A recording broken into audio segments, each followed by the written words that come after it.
500. Cette liste de cascadeurs sont venus chercher leur réputation. La première, en 1901, fut la maîtresse d'école Annie Taylor. On la pense âgée de 43 ans quand elle conclut les chiffres. Mami, yan na yung talagang mababasa ka ma. Oo nga eh.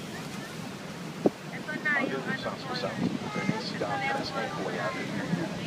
Roger Woodward, âgé de 7 ans, fut envahi par le chute portant seulement un costume de bain et un veston de sauvetage. Miraculeusement, il survécut. Presque à 7 ans, Baka mo din Kat at ano, ako naman ko na kikita na yung falls. avec ses chute de fer à cheval, Ayan po. Mami, ingat ka nga. international, Ma, mababasa na to. Ako na.